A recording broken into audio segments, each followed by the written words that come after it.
Bonjour bien-aimés dans le Seigneur, ce matin nous sommes en train de continuer les Écritures à partir de Actes chapitre 17, le verset 21 et nous allons lire jusqu'au verset 34. Actes chapitre 17, verset 21 à 34. Or tous les Athéniens et les étrangers demeurant à Athènes ne passaient leur temps qu'à dire et à écouter des nouvelles. Paul, debout au milieu de l'aréopage, dit aux Athéniens, je vous trouve à tout égard religieux, car en parcourant votre ville et en considérant les objets de votre dévotion, j'ai même découvert un autel avec cette inscription à un Dieu inconnu.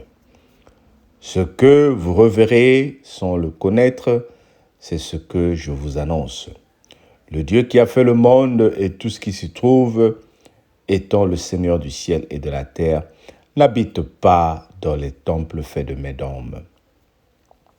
Il n'est point servi par les mains humaines, comme s'il a besoin de quoi que ce soit. Lui qui donne à tous la vie, la respiration et toutes choses. Il fait que tous les hommes, sortis d'un seul sang, habita sur toute la surface de la terre, ayant déterminé la durée du temps et les bornes de leur demeure. Il a voulu qu'ils cherchassent le Seigneur et qu'ils s'efforçassent de le trouver en tâtonnant. Bien qu'il ne soit pas loin de chacun de nous, car en lui nous avons la vie, le mouvement de l'être. C'est ce qu'ont dit aussi quelques-uns de vos poètes. De lui, nous sommes la race. Ainsi donc, étant la race de Dieu, nous ne devons pas croire que la divinité soit semblable à de l'or, à de l'argent ou à de la pierre sculptée par l'art de l'industrie de l'homme. Dieu, sans tenir compte des temps d'ignorance, annonce maintenant à tous les hommes, en tout lieu, qu'il est à se repentir, parce qu'il a fixé un jour où il jugera le monde selon sa justice, par l'homme qu'il a désigné, ce dont il a donné à tous une preuve certaine en le ressuscitant des morts. Lorsqu'ils entendirent parler des résurrections des morts, les uns se moquèrent et les autres dirent, nous t'entendrons là-dessus une autre fois. Ainsi Paul se retira de milieu d'eux. Quelques-uns néanmoins s'attachèrent à lui et crurent. Dénis, l'aréopagite, une femme nommée Damaris et d'autres avec eux. Amen. C'est vraiment difficile de voir comment les apôtres ont souffert à propager la nouvelle. Aujourd'hui, toi et moi, nous avons la facilité d'avancer dans l'évangile pour annoncer l'évangile. Mais c'est vrai qu'il y a des difficultés. Il y a des gens qui se moquent encore de nous, qui se disent de quoi vous parlez. C'est quoi cette religion? Est-ce que Dieu existe encore? Votre Dieu est démodé. Mais à l'époque, ici, Paul arrive dans cette ville où il trouve les Grecs en train d'adorer des dieux en statue. Ils ont même mis sur place une statuette où ils ont écrit à un Dieu inconnu. C'est-à-dire, il y a en l'homme le désir d'adorer, le désir d'adorer un Dieu, mais ils ne le connaissent pas. Il y a beaucoup de personnes aujourd'hui dans notre vie qui ont bien envie de croire à une divinité. Voilà, aujourd'hui, il y a des gens qui croient, par exemple, à la scientologie. Il y en a qui croient aux astres. Il y en a qui croient à la lune, à la lumière. Et il y a beaucoup d'autres choses. Nous nous établissons des dieux. Et il y en a aussi qui croient en eux-mêmes comme étant Dieu. Il y en a qui croient seulement en la nature. Il y en a qui pensent que la vie s'autocrée, c'est auto-créé et les choses marchent par elles-mêmes.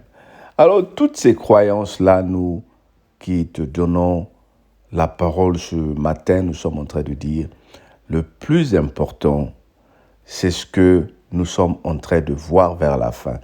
Dieu a établi notre Seigneur Jésus-Christ qui va juger le monde à la fin de toutes choses. La croyance en Dieu est encore une chose individuelle. Nous allons ensemble, pourquoi?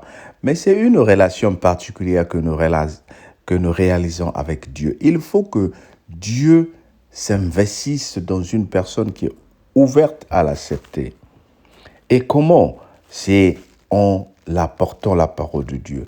C'est ce que les apôtres ont fait. C'est ce que les apôtres ont fait en amenant la parole. Ils ont rencontré des difficultés, mais il y a des gens, comme nous voyons dans le dernier verset ici, il y a des femmes qui ont donné la vie à Jésus-Christ. Ce n'est pas facile dans le monde où nous vivons d'apporter la parole ou d'apporter le Christ pour que les gens acceptent facilement. Les gens vivent dans un monde accéléré, le monde de l'Internet, le monde des smartphones, où nous cliquons et les choses sont livrées à la maison. C'est difficile de penser qu'il y a un Dieu qui doit nous aider. Mais moi, je viens te rassurer ce matin. Le Dieu qui a créé les cieux et la terre est resté le même. Le Dieu qui a créé nos ancêtres, Moïse, Abraham, nos parents à nous, c'est toujours le même. Dieu n'a pas changé. C'est le monde qui évolue selon nous, mais Dieu est resté le même. Il a besoin que toi, tu commences à réaliser une relation particulière avec lui. Il faut que nous grandissions spirituellement pour réaliser cela. Et comment le faire? Mais c'est de commencer à développer une intimité avec Dieu. N'est-ce pas, quand tu découvres une relation, tu veux savoir quelle est la personne, d'où vient la personne. La personne ne peut pas rester inconnue de lundi jusqu'à vendredi. Petit à petit, tu vas commencer à découvrir que ta femme n'aime pas le sel, que ton mari n'aime pas le thé, que ta femme n'aime pas le jus, que ton mari n'aime pas ça. Il préfère dormir comme ça. Et petit à petit, nous sommes en train de découvrir et nous sommes en train de tisser une intimité. C'est la même chose avec le Dieu que les Grecs appellent ici le Dieu inconnu.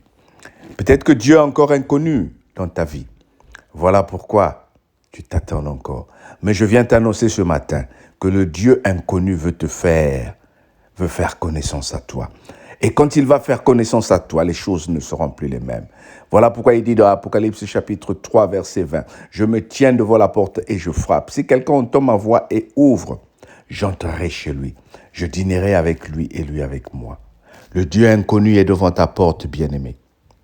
Il sait que toi, tu as des limites.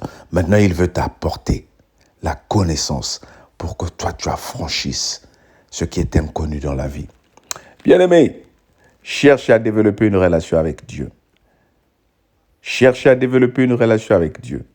Prie, écoute la parole de Dieu, pratique la parole de Dieu. Passe beaucoup de temps dans la méditation. Tu vas voir que ce Dieu-là va commencer à te visiter. Avant de dormir, prie. Dis, Seigneur, visite-moi, parle-moi. Avant de faire quelque chose, dis, Seigneur, parle-moi. Quand il va remarquer que tu le mets en premier ou au premier rang, alors toi, tu seras béni et ta vie ne sera plus la même. Que le Seigneur te bénisse. Passe un très bon jeudi et on se dit à demain. Amen. Partage et demande aux gens de s'abonner. On se dit bonne journée à toi. Bye bye.